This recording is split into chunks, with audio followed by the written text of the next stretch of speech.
Okay, so ngayon ay September 6, 2025, araw ng Sabado, kaya medyo maluwag ang kalsada.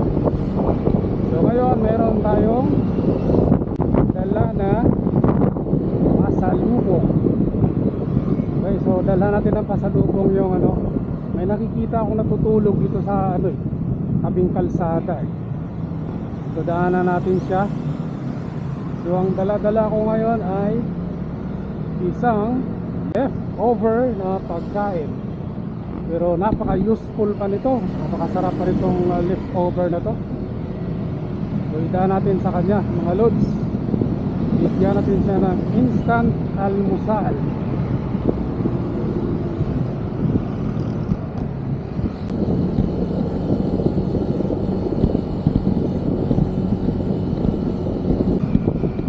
Okay, so dito yun siya banda. So magdahan-dahan na tayo.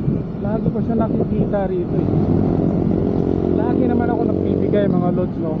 Kagaya nga ng yan, ganito. So pag may leftover foods nga doon, dinadala ko yan para ibigay, para makatulong. Pero first time ko lang mag-video ngayon. Naisipan ko lang na i-dokumento, no? Tignan natin kung ano yung magiging reaction nila. Wala na rito. Baka naglipat. Madalas dito yata sa may puno. Okay, tingnan natin. Ito nga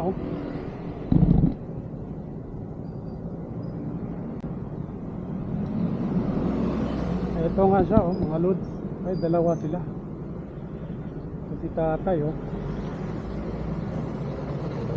dito siya madalas talaga natutulog. So may kasama siya.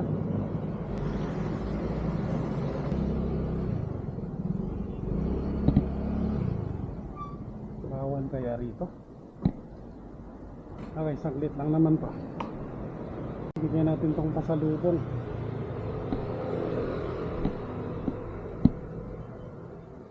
Kasi yung pagkain ni tatay, lumamig na nga yata yung kape niya. Kawawa naman. Bigyan natin siya ng pagkain. So, may kanin. Tay, nag-almusal na kayo? Ito, may pagkain. Ito po, mainit pa po yan. Kasama nyo ba yan?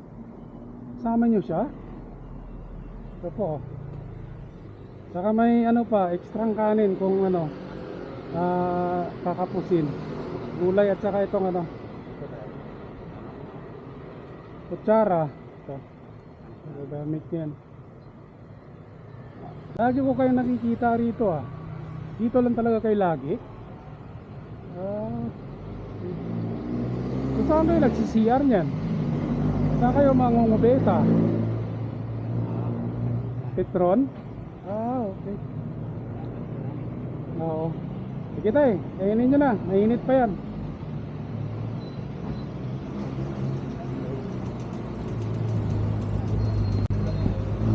Ang hirap ng kalagayan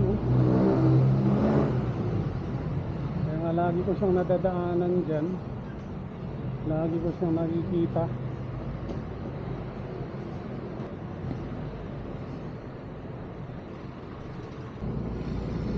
Okay, so naibigay na natin mga lods. So hindi na sayang yung pagkain Merong nag-benefits. Sakto talaga pag-gising ni tatay. Ito na yung mainit-init pa na pagkain. Ininit ko yun bago ako umalis. So sakto talaga.